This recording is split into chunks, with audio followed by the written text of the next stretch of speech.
Student, good morning. How are you children. बच्चों, कल हमने जो चैप्टर पढ़ा था वह चैप्टर 8 था, हमारे शरीर में रक्त। अब आप जानते हैं रक्त किसे बोलते हैं? रक्त यानी कि खून। कल हमने पेज नंबर 51 और 52 की रीडिंग लगाई थी। आज हम 53 की रीडिंग लगाएंगे। पर जब पेज नंबर 53 की रीडिंग लगाने से पहले कल का जो रिवाइज है मैं आपको करवाती हूँ। 51 और 52 में हमने पढ़ा था हमारे शरीर में रक्त क्या होता है बच्चों? रक्त को हम खून बोलते हैं और इसकी कमी से हमारे शरीर में क्या होता है? थकान महसूस होती है, भूख नहीं लगती है, कमजोरी महसूस होती है और हमारा मन किसी भी काम में नहीं लगता है।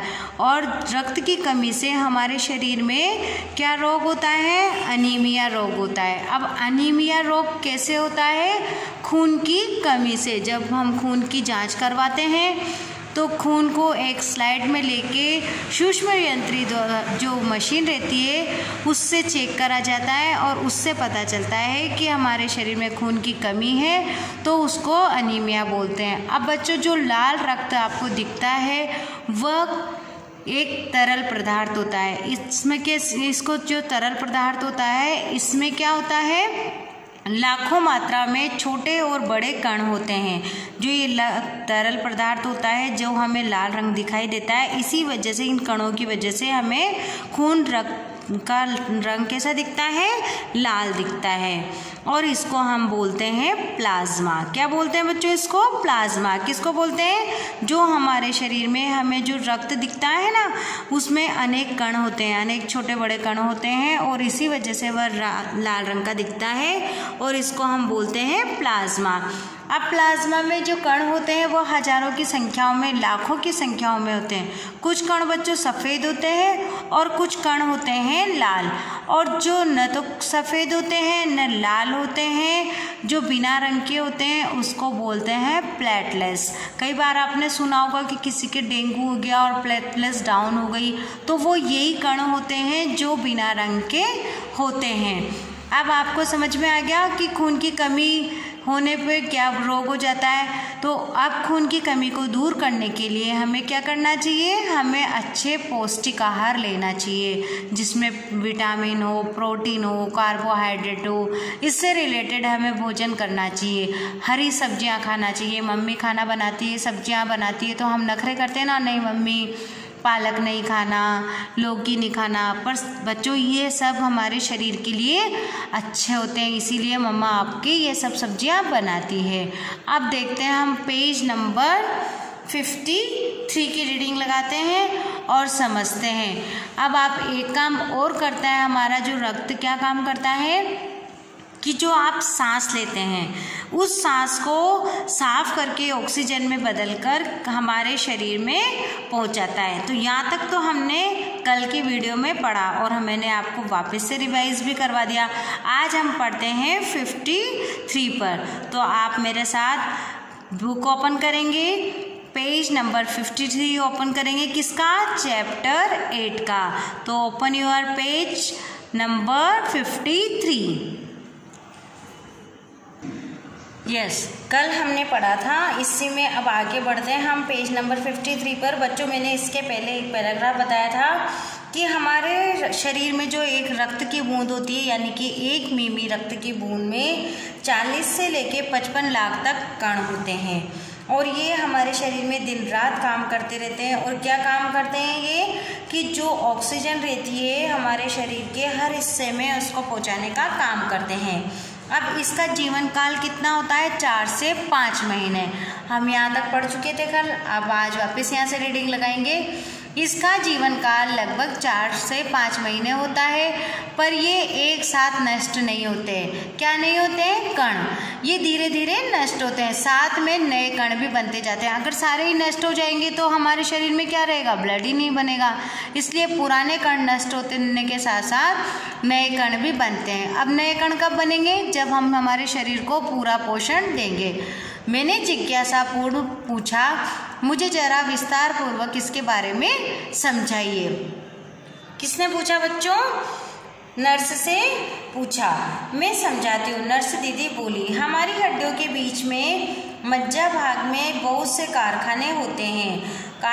क्या होता है, जो हमारे शरीर में रक्त कण बनाने का कारखाना, उसको इन्होंने कारखाना बोला है, जो रक्त कणों के निर्माण कार्य में लगे रहते हैं। इसके लिए हमें प्रोटीन, लौह तत्व और विटामिन रूपी कच्चे माल की जरूरत होती है।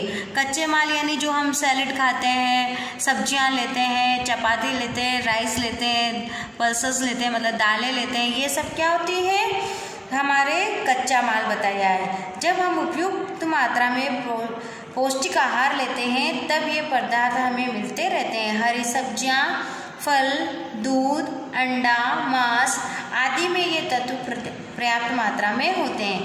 इनकी कमी से रक्त कण नहीं बन पाते, और अगर आप ये सब नहीं खाएंगे तो क्या होगा, ये रक्त कण नहीं बन पाएंगे। लाल कणों की कमी को ही अनीमिया कहते हैं, और जो लाल रक्त होते हैं हमारे शरीर में वो नहीं बन पाएंगे। सफ़ेद भी होते हैं और बिना रंग के भी होते हैं। तो जो लाल रक्त की कमी होती है उसको हम बोलते हैं अनीमिया। मैंने पूछा, अनीमिया के लिए और कौन कौन से कारण जिम्मेदार हैं? अब बताइए, अब अनीमिया होने के कारण। अभी तो क्या पूछा था हमने कि क्यों होता है, अब कारण पे ध्यान दीजिए। नर्स दीदी बोली, अनीमिया कई कारणों से हो सकता है।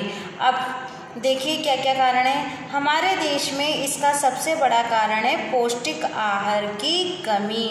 बच्चों, जो आपको मोस्ट लाइन लगती है उसमें हम इस तरह से अंडरलाइन करेंगे, पौष्टिक आहार की कमी। इस रोग का एक अन्य बड़ा कारण है पेट में कीड़ों का हो जाना। अगर किसी बच्चे के पेट में कीड़े हो जाते हैं तो उससे भी अनीमिया की कमी हो जाती है। ये कीड़े दूषित जल तथा दूषित खाद्य पदार्थों से हमारे शरीर में प्रवेश करते हैं। अब पेट में कीड़े कैसे पहुंचते हैं, जब आपने गंदा जल पी लिया या गंदा खाना खा लिया, तभी तो मम्मी कहती है बाहर का खाना नहीं खाना, खुले जो शॉप रहती है उनका खाना नहीं खाना, गंदी चीज़ नहीं खाना। क्यों बोलती है, क्योंकि इसके द्वारा हमारे शरीर में दूषित कण पहुंच जाते हैं, और वो दूषित कण क्या करते हैं, हमारे लाल रक्त कणिकाओं को बनने नहीं देते हैं। अब आगे देखिए, अतः हमें भोजन करने से पूर्व साबुन से अपने हाथ धो लेना चाहिए। धोना चाहिए ना बच्चों।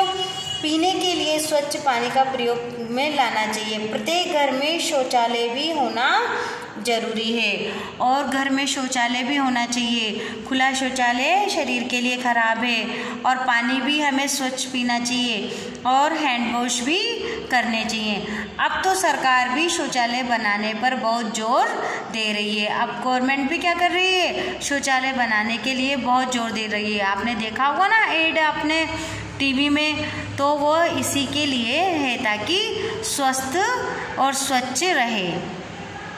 मैंने कहा, दीदी मुझे ये भी बताइए कि रक्त में सफ़ेद कणों और प्लेटलेट्स का शरीर में क्या काम है। अभी तक तो हमने क्या पढ़ा था बच्चों, रेड कण पढ़े थे, रक्त कणिकाओं के लाल कण। अब आते हैं हम सफ़ेद कण और प्लेटलेट्स। प्लेटलेट्स किसे बोलते हैं, जिसमें न तो सफ़ेद कण रहते हैं और न लाल कण। दीदी बोली, सफ़ेद कण वास्तव में हमारे शरीर के वीर सिपाही हैं। सफ़ेद कणों को क्या बताया है, वीर सिपाही की तुलना दी है। अब आ जाइए बच्चों पेज नंबर 54 पर। जो रोगाणु हमारे शरीर में धावा बोलने की कोशिश करते हैं तो सफ़ेद कण उनसे डटकर मुकाबला करते हैं, उन्हें भीतर प्रवेश नहीं करने देते हैं। ये बहुत से रोगों से हमारी रक्षा भी करते हैं। आपने देखा होगा ना बच्चों, जैसे किसी को फीवर हो जाता है तो डॉक्टर क्या करता है, टैबलेट देता है। अब टैबलेट से क्या होता है, पसीना आता है, और थोड़ी देर बाद आप के शरीर में जो अकड़न वगैरह होती है, हाथ पैर दर्द करते हैं, तो वो थोड़े थोड़े ठीक होने लगते हैं। तो वो क्या करते हैं, जो वो गोली देते हैं आपको, टैबलेट देते हैं, वो टैबलेट सफ़ेद कण बन के और हमारे शरीर में जो कीटाणु बन जाते हैं जिससे आपको बुखार आता है, उन कीटाणुओं में और इनमें फाइट होती है, और ये उससे लड़ते हैं जिससे कि आपको बुखार नहीं आए।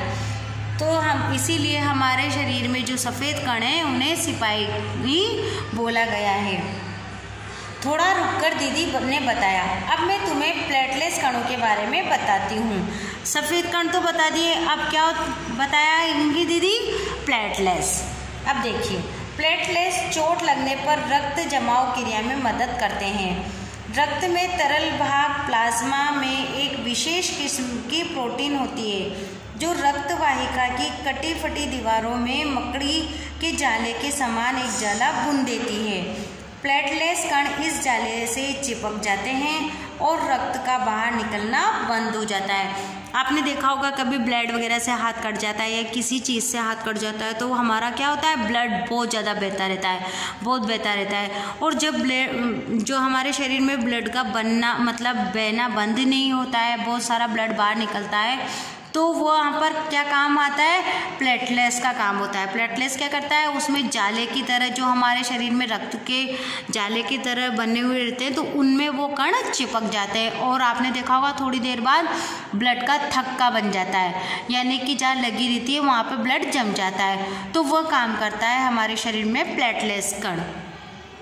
तो इसलिए बताया है कि वह जो रक्त वाहिका की कटी फटी दीवारों से में मकड़ी के जाले के समान जाला बुन देते हैं। प्लेटलेट कण इस जाले से क्या करते हैं, चिपक जाते हैं और चिपक जाने के कारण क्या होता है, रक्त निकलना बंद हो जाता है।